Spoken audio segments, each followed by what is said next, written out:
खबर लखनऊ से है, जहां पर निर्माणाधीन होटल में आग लग गई है और आग पर कंट्रोल किया जा रहा है। 5 मंजिला बेसमेंट के पहले और दूसरे फ्लोर पर आग लगी थी।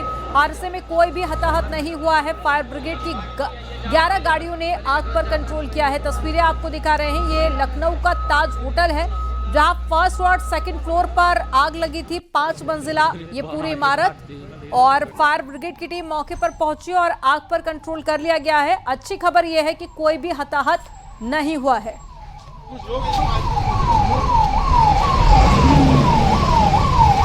मतलब है नहीं, उसका कोई मतलब नहीं है, वो डिटेल जो भेजेंगे वो। कप सिरप तस्करी सिंडिकेट के मास्टरमाइंड शुभम जायसवाल की दुबई की संपत्तियों की तलाश होगी, और साथ ही एमलेट के तहत शुभम की संपत्तियों को तलाशने की तैयारी है। यूपी पुलिस जल्द ही शुभम जायसवाल के सिंडिकेट की पूरी जानकारी के साथ में एक डोजियर गृह मंत्रालय को भेजेगी। शुभम के खिलाफ पहले ही ब्लू कॉर्नर नोटिस जारी हो चुका है, लेकिन चार्जशीट ना लग पाने की वजह से शुभम के खिलाफ इंटरपोल से रेड कॉर्नर नोटिस भी जारी हो गया है। एसआईटी जल्द ही चार्जशीट लगाने की तैयारी कर रही है, और आपको बता दें कि इस संधि के तहत कार्यवाही के लिए केंद्रीय गृह मंत्रालय नोडल एजेंसी है। लिहाजा यूपी पुलिस जल्द ही शुभम जायसवाल के सिंडिकेट की पूरी जानकारी के साथ में एक डोजियर गृह मंत्रालय को भेजेगी। बीएनएस और साथ ही एनडीपीएस एक्ट के प्रावधानों के तहत शुभम और उसके पिता भोला जायसवाल की संपत्तियों को सोनभद्र और वाराणसी पुलिस ने जब्त किया है।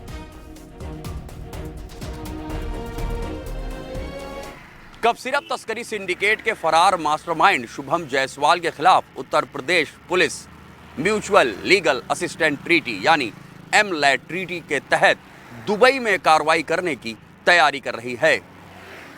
भारत देश की यूएई समेत करीब 40 देशों के साथ ये ट्रीटी है।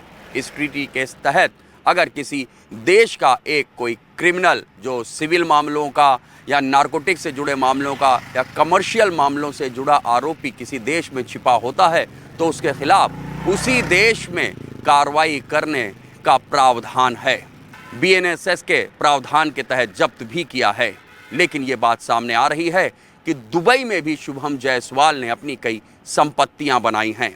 ये बात भी सामने आई है कि दुबई में ही फिलहाल छिपा हुआ है शुभम जायसवाल।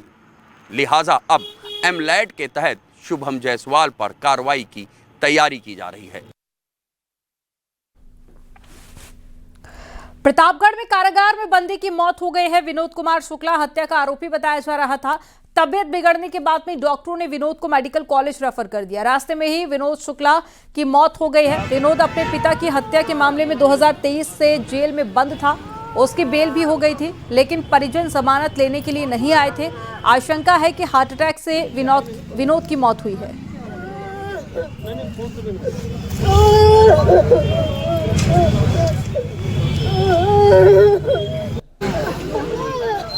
ये 3 साल से जेल में बंद थे। आज सुबह डायरेक्ट जेलर का फोन आया, वो कह रहे हैं कि इमरजेंसी है, उनको चली जाइए देखभाल कराइए। और जब फिर उसके बाद वहाँ घर से किसी को भेजा गया तो पता चला कि खत्म हो, रास्ते में ही बताया कि खत्म हो गई। क्या दिक्कत क्या बता रहे थे जेल प्रशासन? कह रहे थे सीने में पेन हो रहा था। बहराइच कारागार में 2 दिनों में 2 बंदियों की मौत हो गई है। 5 फरवरी को 67 साल के अयूब की मौत हो गई थी। अयूब हत्या के मामले में उम्र कैद की सजा काट रहा था, और चक्कर आने की शिकायत के बाद में इलाज के दौरान उसकी मौत हो गई है। और इससे पहले 4 फरवरी को 72 साल के मेकू की इलाज के दौरान मौत हो गई थी। रामगांव थाना क्षेत्र के शांति भंग के मामले में मेकू 14 दिनों के लिए जेल में बंद थे। अचानक से तबीयत खराब होने पर उन्हें बहराइच मेडिकल कॉलेज भेजा गया, जहां इलाज के दौरान मौत हो गई। दिलीप मारिन पहले। दिलीप कौन है ये? दिलीप प्रधान मौजूदा रहे। फिर क्या हुआ, तुम लोग जेल कैसे चले गए? जेल गए जो है हमारी ज़मीन के विवादी रहे, तो वही में यहाँ कब्जा करे आए गए रहे। तो वह हम कहा ज़मीन हमारा कहे कब्जा करा था, तो कहीं यहाँ तुम्हारी ज़मीन कहाँ है, कुछ नहीं है, भागो यहाँ से नहीं।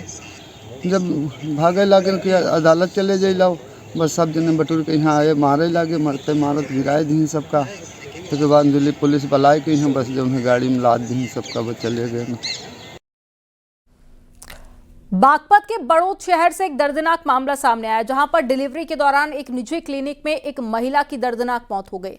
बताया जा रहा है कि रात के करीब 1 बजे महिला की अचानक से तबीयत खराब हुई थी, जिसके बाद में उसकी मौत हो गई। मृतका के परिजनों ने क्लिनिक के चिकित्सकों पर गंभीर लापरवाही का आरोप लगाया, हंगामा किया और परिजनों का कहना है कि समय पर सही इलाज नहीं दिया गया, जिसके चलते महिला की जान चली गई। घटना से नाराज परिजनों ने क्लिनिक में शव रखकर जमकर हंगामा किया और न्याय की मांग की। वो डिलीवरी के लिए आई थी बड़ौद सरकारी हॉस्पिटल में। सरकारी हॉस्पिटल से न जाने किन रीज़न से सरकारी हॉस्पिटल के सामने एक क्लिनिक है, उस क्लिनिक को इस लोगों ने वहाँ से रेफर कर दिया कह के आशीष क्लिनिक में। वहाँ करने के बाद में वहाँ के इस स्टाफ पे मेडिकल जो डॉक्टर सुपरविजन था उन लोगों ने न जाने किस तरीके से उसकी डिलीवरी करी, किस लापरवाही में करी। डिलीवरी के चंद मिनट बाद ही वो महिला जो है एक्सपायर हो जाती है। बागपत की बड़ौद तहसील में एंटी करप्शन टीम ने बड़ी कार्रवाई की है। नायब तहसीलदार के प्राइवेट बाबू को रिश्वत लेते हुए रंगे हाथों गिरफ्तार किया गया। मेरठ से पहुंची एंटी करप्शन की टीम ने यह कार्रवाई की है। नायब तहसीलदार के पेशकार पर जमीन का दाखिल खारिज करने के लिए किसान से 10,000 रुपए की रिश्वत मांगने का आरोप है। किसान की शिकायत पर एंटी करप्शन की टीम ने आरोपी बाबू को रिश्वत लेते हुए रंगे हाथों पकड़ लिया है। भाई तो 2 महीने तक तो रोज ही आ रहा था मैं इसके दौरे। कितने बीघा जमीन थी? 4 बीघे। दाखिल खारिज नहीं हो रहा था या हो गया था? नहीं हुआ था। क्या बोल रहे थे? बस नु कहते कि लगा पैसे लेकर आ जाइए और कल परसों में अपनी फर्द ले जाइए, करवा के दे दूंगा। मिले आप? नहीं, नायब साहब से कोई नहीं मिला। साहब कौन थे? किसके पास थे? अपने कमरे में थे, उनसे मेरी कोई बात नहीं हुई। किसके नाम के लिए मांग रहा था ये? दाखिल खारिज के नाम के। क्या आश्वासन देता? क्या बात हुई थी आपसे? क्या काम था? मेरी बात इससे हुई थी कि भाई तू मुझे 10,000 रुपए दे और मैं तेरा 2 दिन में ही दाखिल खारिज करवा कर तेरी फर्द और तेरा बैनामा तुझे वापस दे दूंगा। लखनऊ में बीते 24 घंटे के अंदर ही चाइनीज मांझे से दूसरा हादसा सामने आया, जहां एमआर की मौत के बाद में अब पूर्व सैनिक का जवान घायल हुआ है। एकाना हॉस्पिटल के पास में चाइनीज मांझे की धार से बाइक सवार रिटायर्ड सैन्यकर्मी ब्रजेश राय मांझे की चपेट में आने से बाइक लेकर सड़क पर ही गिर गए और चेहरा जख्मी हो गया है, जिसके बाद में उन्हें अस्पताल में भर्ती कराया गया और हालत काफी नाजुक बताई जा रही है, लेकिन फिलहाल पहले से सुधार है। वहीं कल लखनऊ में चाइनीज मांझे से शोएब की मौत के बाद में मुख्यमंत्री योगी आदित्यनाथ ने कड़े आदेश दिए थे और कहा था कि चाइनीज मांझे से मौत हादसा नहीं, हत्या है। सीतापुर पुलिस ने चाइनीज मांझे को लेकर छापेमारी की है। पतंग के दुकानदार अपनी दुकान बंद करके भाग गए। रेड के दौरान पुलिस को एक दुकान से भारी तादाद में प्लास्टिक की डोर मिली है, जिसे पुलिस ने जब्त करते हुए दुकानदार को हिरासत में ले लिया है और पुलिस हिरासत में लिए गए दुकानदार से पूछताछ कर रही है। जी, माननीय मुख्यमंत्री द्वारा इसमें सख्त दिशा निर्देश दिए गए थे कि कोई भी जो पतंग की दुकान है वहाँ पे जो चाइनीज़ मांझा है इसको ना बेचा जाए। लेकिन जहाँ अब जैसे ही उसी के अनुपालन में पुलिस अधीक्षक महोदय द्वारा जो अभी दिशा निर्देश दिए गए उसी के पालन में अभी यहाँ पे 2 दुकानों की हमने रेड की, जिसमें पर्टिकुलरली चाइनीज़ मांझा नहीं लेकिन जो प्लास्टिक का धागा है कि जो नुकसानदायी मतलब हो सकता है उसको बरामद किया है। और जौनपुर में लव मैरिज करने वाला एक जोड़ा जिसने एसपी दफ्तर पहुंचकर सुरक्षा की गुहार लगाई है, लेकिन पुलिस ने दोनों को हिरासत में ले लिया है। इस दौरान एसपी ऑफिस बाहर परिजनों और ग्रामीणों की भीड़ इकट्ठा हो गई थी। पुलिस ने दोनों से पूछताछ की है। दरअसल लड़की के परिजनों ने थाने में पहले ही शिकायत दर्ज करा रखी थी। मामला नाइन बाजार थाना क्षेत्र का है। लव मैरिज करने वाले जोड़े की शिकायत के बाद में पुलिस जाँच कर रही है। उनके घर वाले नहीं माने, तुम घर वाले नहीं मान रहे। आप दोनों लोग शादी किए हो? हम दोनों लोग शादी किए। पूरी बात बताओ। पूरी बात बताइए। हम क्या मामला है? क्यों हम दोनों मतलब शादी किए हैं अपने मन से।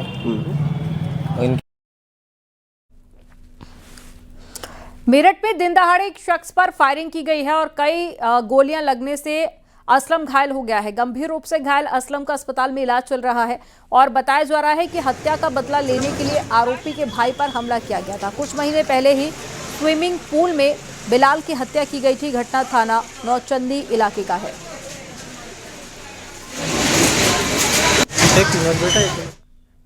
देवरिया पुलिस ने ट्रक चोरी की घटना का खुलासा किया है। ट्रक के ड्राइवर को पुलिस ने गिरफ्तार कर लिया। उसकी निशानदेही पर गायब हुआ ट्रक और 4,75,000 कैश भी बरामद किए गए। 5 फरवरी को ट्रक और ट्रक पर लदा सरिया गायब होने की शिकायत दर्ज की गई थी। घटना के बाद से ट्रक ड्राइवर और कंडक्टर का कोई भी सुराग नहीं लगा। पड़ताल के दौरान पुलिस ने ट्रक के ड्राइवर को गिरफ्तार कर लिया, साथ ही उसकी निशानदेही पर गायब हुआ ट्रक भी बरामद किया गया। पुलिस ने बताया कि ट्रक पर लदा सरिया ड्राइवर और कंडक्टर ने मिलकर श्रावस्ती में बेच दिया था। उनके ट्रक के ड्राइवर व खलासी द्वारा ट्रक पर लदा सरिया को कहीं ले जाकर बेच दिया गया है। इस सूचना पर थाना स्थानीय पर समुचित धारा में अभियोग पंजीकृत किया गया था। थाना मही व थाना बरहज पुलिस द्वारा ट्रक चालक अजय यादव को गिरफ्तार करते हुए ट्रक तथा सरिया की बिक्री से प्राप्त 4,75,000 रुपये बरामद कर लिए गए हैं। शेष अभियुक्तों की गिरफ्तारी है पुलिस टीम लगी हुई है। अग्रिम विधिक कार्रवाई प्रचलित है। कासगंज में तेज रफ्तार लोडर का कहर देखने को मिला है। तेज रफ्तार अनियंत्रित लोडर ने लखीमपुर गांव के पास में 6 वर्षीय मासूम को टक्कर मार दी थी। इस दौरान मासूम लड़की की दर्दनाक मौत हो गई। मृतका बच्ची अपनी दादी के साथ में सड़क किनारे जा रही थी और मासूम की मौत से परिवार में कोहराम है। सूचना पर पहुंची पुलिस ने मृतक मासूम के शव का पंचनामा करके पोस्टमार्टम के लिए भेज दिया है।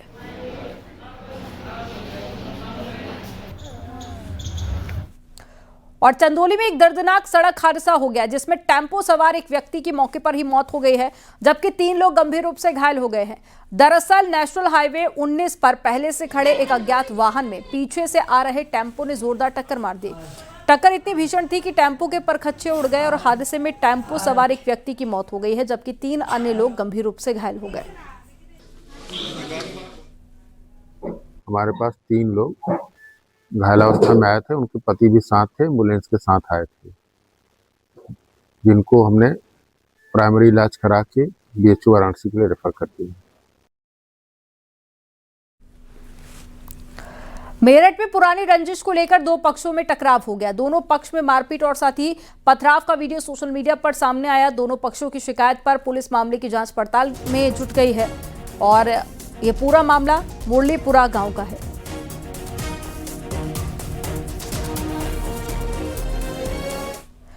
और मेरठ में रील बनाने के चक्कर में कानून से खिलवाड़ किया गया है और कार के बोनट पर बैठकर स्टंट किया गया। एसपी आवास के पास में कार से स्टंटबाजी की गई है। सोशल मीडिया इन्फ्लुएंसर बनने की चाहत में कानून तोड़ा पुलिस कार चला रहे शख्स की तलाश कर रही है और वायरल वीडियो के आधार पर पुलिस जांच पड़ताल कर रही है। थाना सिविल लाइन क्षेत्र का मामला है और ये वीडियो सोशल मीडिया पर काफी वायरल हुआ है।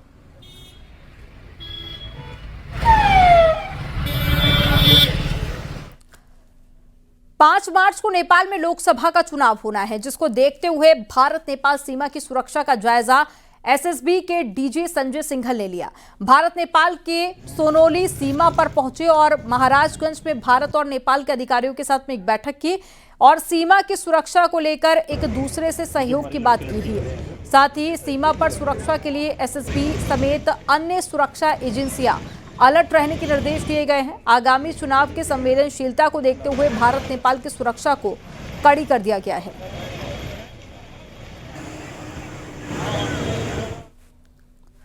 सहारनपुर में 18 फरवरी से शुरू हो रही यूपी बोर्ड की हाई स्कूल और इंटरमीडिएट परीक्षा को नकल विहीन, शांतिपूर्ण और पारदर्शी ढंग से संपन्न कराने के लिए प्रशासन और शिक्षा विभाग ने तैयारियां तेज कर दी हैं।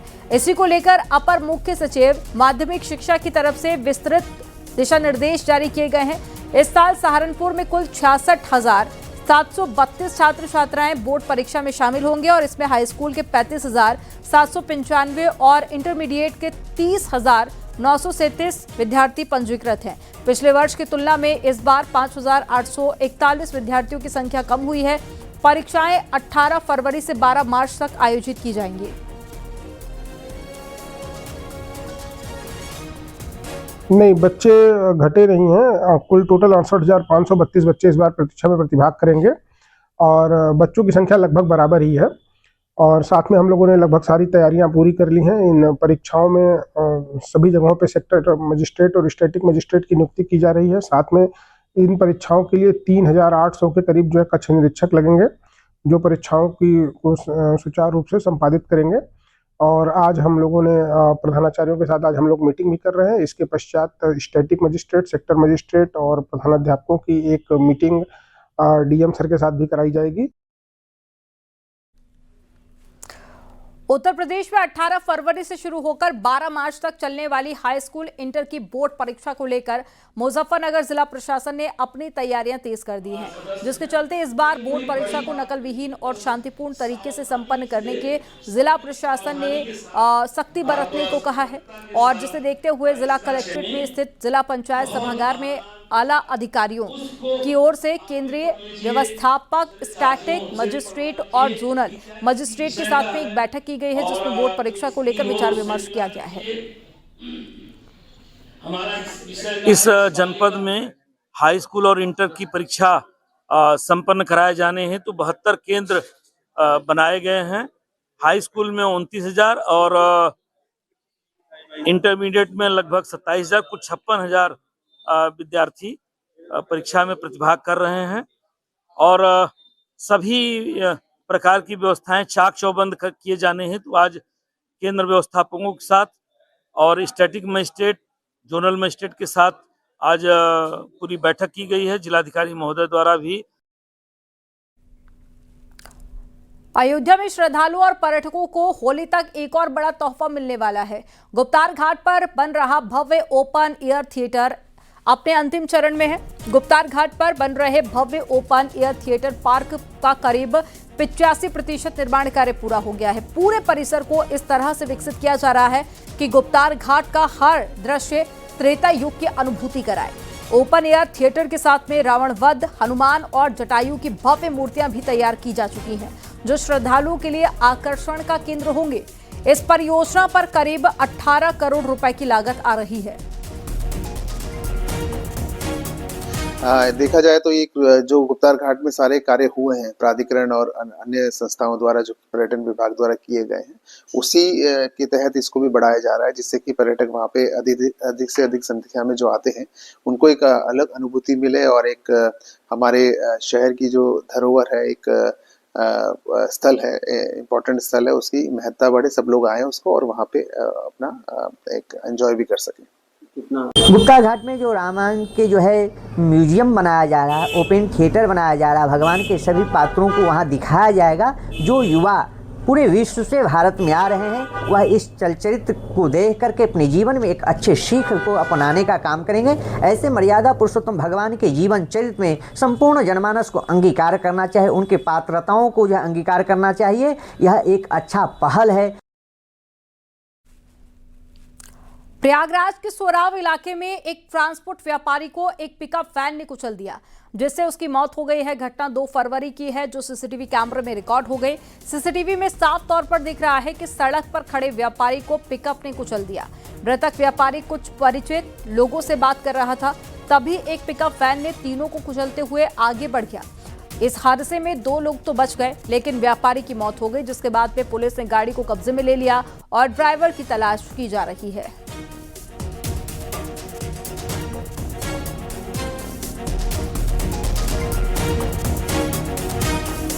और फिल्म गोदान उत्तर प्रदेश में टैक्स फ्री कर दी गई है। गौ संरक्षण पर आधारित है ये फिल्म गोदान। मुख्यमंत्री योगी आदित्यनाथ ने गोदान को टैक्स फ्री करने की घोषणा की है।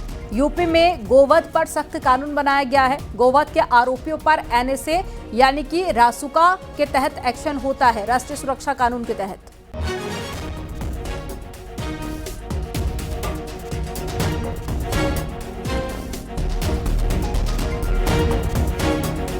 सीएम योगी आदित्यनाथ और रक्षा मंत्री राजनाथ सिंह हरिद्वार में एक कार्यक्रम में शामिल हुए।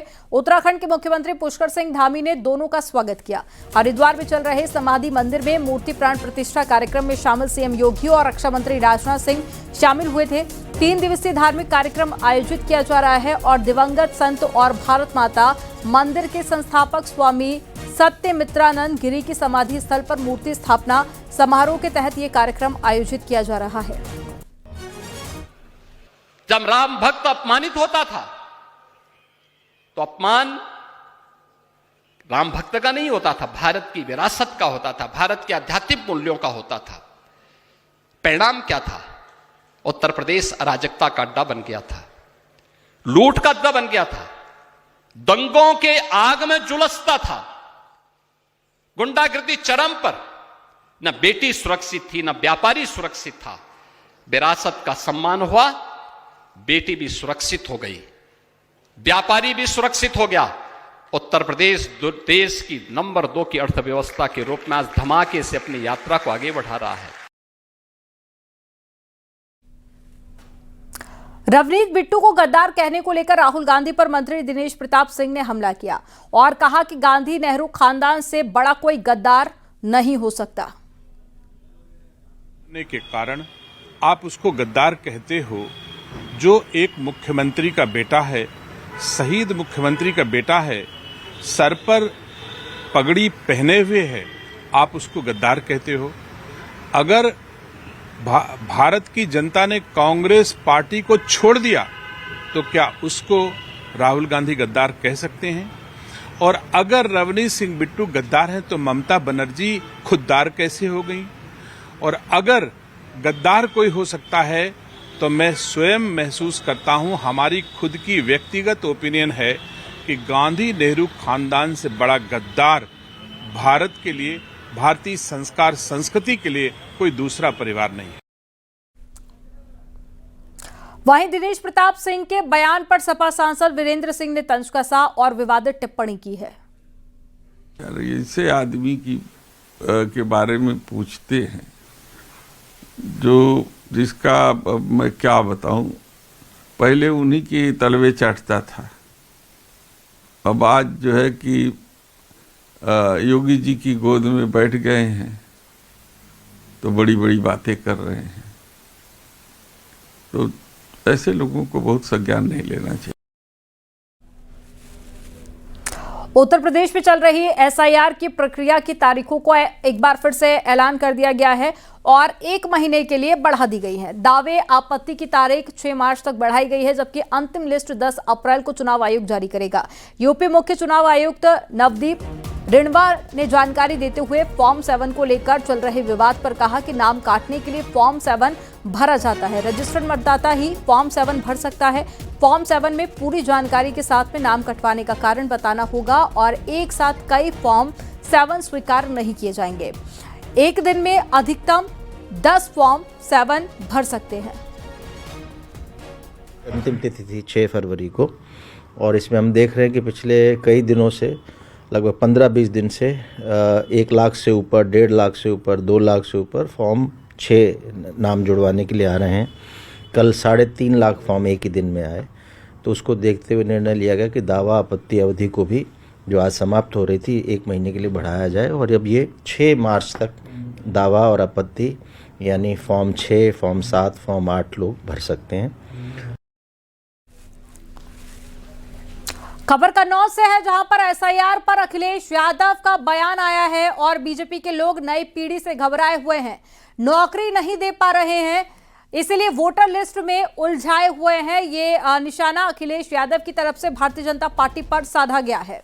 उन्होंने कहा कि नौकरी नहीं दे पा रही है बीजेपी। बहुत विशेष है, ये बीजेपी के लोग नई पीढ़ी के लोगों से घबराए हुए हैं।